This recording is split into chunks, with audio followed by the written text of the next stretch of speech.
to Scrappin with Sheri and page 43 in our sketchbook. Now you may notice my voice is a little different today. I'm battling a sore throat and all kinds of allergies. It is Alabama allergy season and I apologize for that. Maybe it'll get better as we go along. But I think this sketch is going to be very quick, very simple. And I pulled some pictures from when my granddaughter came to visit and her aunts and uncles all came over to play with her. And I'm going to be using papers from the Enchanted Princess collection. Now, I never thought that I would really use these rainbows, but I love the fact that they're coloring and they've got a lot of these colors in them. And then the little pajamas that she's got on also pull a lot of these rainbow colors. I'm going to use this paper as my background because that ties everything together on the background. But this one is going to be my border to go along the side and the bottom of this page 43. Now, they used Our Moments collection in this, and it is gorgeous. But I needed something a little more kid-friendly for this. So let me pull out my 12-inch trimmer. And we are just going to make a couple of cuts.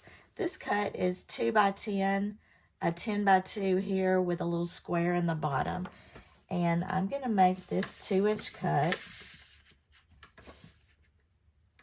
Now, you may be kind of freaking out because you think, oh, if I make that, then I'm not going to be able to use that paper again.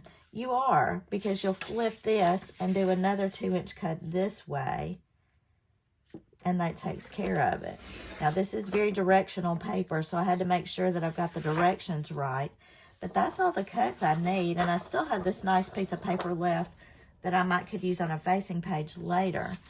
Now, because we needed a 10 by 2 both ways, I'm just going to flip this over and cut this 2-inch off the bottom of this. And we'll just flip that corner. And we've got it covered. So see how quick that is? We've already got our pieces cut for that. I'm going to go ahead and adhere those so they're not sliding off. Now this is going to be the right-hand side of my page of my double spread. The left-hand side, I'm going to just mirror this. But I didn't have another background this color, so I will probably use just a coordinating background from that same collection. In fact, I'll show you, I had pulled out this pink with the hearts on it because they're not coloring on the other page, but this pink just kind of lends itself to flowing into the hearts. And then I can go back and use these same border pieces here and here across this side to coordinate those two pages. And you'll see the picture of that in the video. So all we're doing is putting these two pieces on here, and then in our sketch it shows some extra layered borders. Looks like a couple of different layers, and I'll show you what I'm going to do with that. I decided not to go with that wide of a border, but I am going to do a couple of layers in a different way. Now, you know, in my Try More in 24, part of what I'm doing is cleaning out some of the stuff that I already had. So I found this paper tape. I don't know if you remember when Creative Memories made paper tape. It's kind of like washi tape, but paper. It's not adhesive, so you have to stick it down. But I liked it because it had a lot of colors in it. And I thought that would make a fun double border here. But I wanted to put something behind that. So I have pulled my Border Maker cartridges, and I found this mirrored scallops. I think that's a pretty look, and I think this washi tape, this paper tape, is going to fit right in the center of that. So let me pull out some paper to use to make this border. Now I've got this piece of paper. It doesn't exactly match, but it kind of brings in some of the purple in the colors. This is from the Mermaid Cove collection. You can see the little mermaids on the back.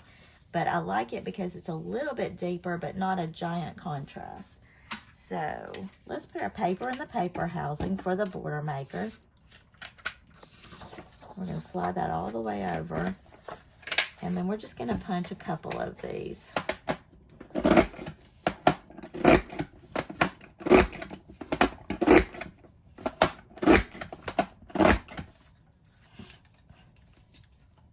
Make sure you clean out any extra paper that is lodging in the Border Maker punch guide. because that can cause your punches to go off if there's paper lodged in there. It's little jagged edges sometimes stick. You just have to pull them off and keep going.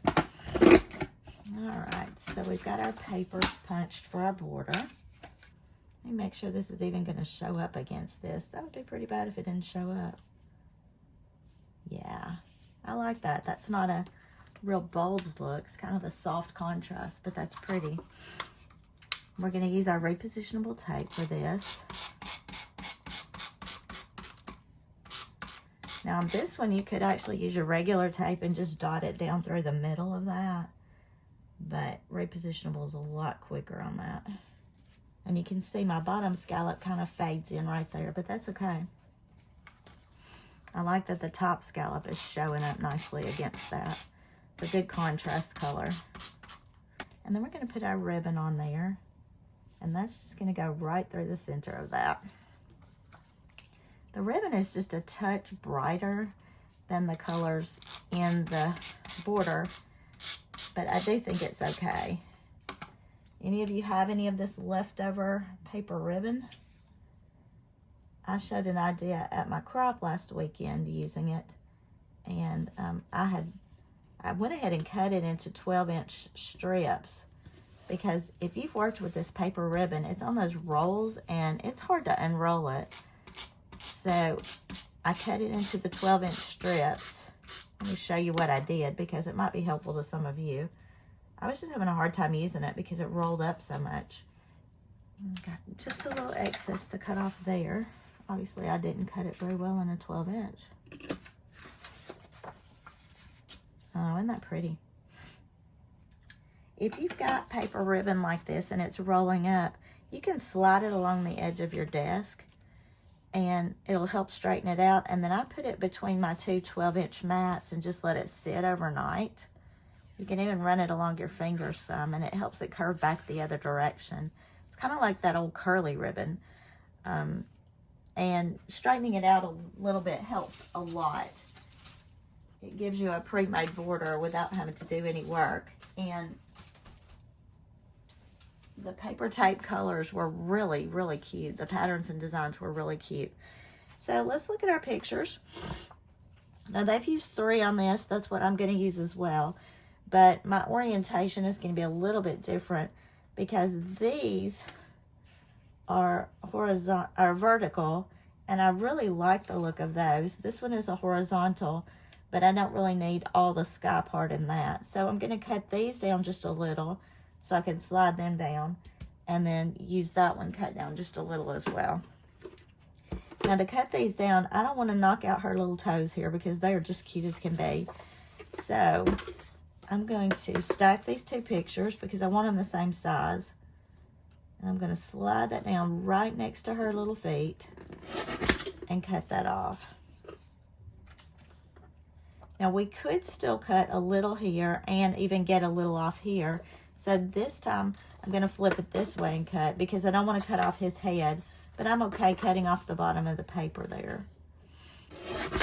When I know that I'm going to mat 2 pictures together like that, I cut them at the same time. It's just so much easier than trying to cut them individually and make them work. And I am going to trim a little off the back here because I don't need that.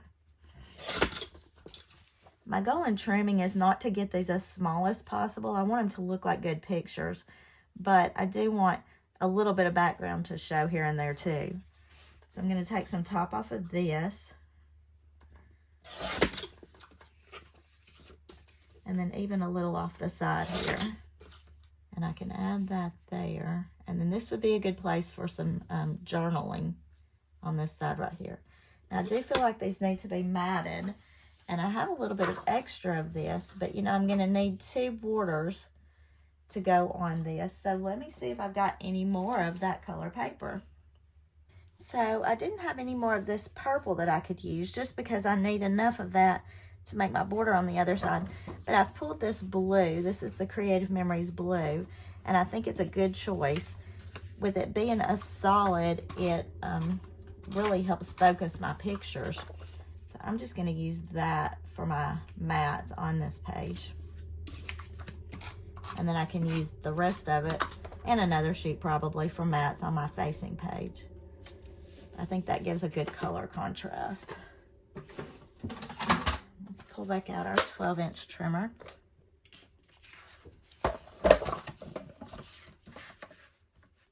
And you know, I just do tiny little mats. I just feel like it needs a little bit, but not a ton. And those small mats just don't detract from anything, but they help set my pictures apart. Let's do this one. I told you this was going to be a pretty quick page.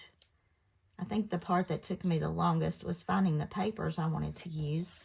And I know that a lot of other people have that same problem. But this Mermaid Cove worked well. Mermaid Cove and the Enchanted Princess worked well with all the different colors we had going on. All right, now you can see when I cut that, I got a little close right there on the bottom. So I'm going to pop this up just a touch. Occasionally I go crazy with my trimmer and cut my mats a little too small. And then I just readjust my picture to work. Now that's a pretty layout in my opinion. Now they show a pretty heavy embellishment down on that lower right corner. I don't know if I'm going to do that or not because I like the way this looks here. I think I'm going to do some embellishing there. I'll go ahead and finish the second page, the facing page, and then see where I actually need some embellishment. I know I do want to do a little journaling on this double page as well. But that is page 43 done. Very quickly, very simply, but what a pretty page. What a pretty layout. So I'll finish the facing page for this. You'll see it all in the video. You'll see where I embellished, where I journaled. But that's another page from our sketchbook done. Until I see you next time, happy scrapping.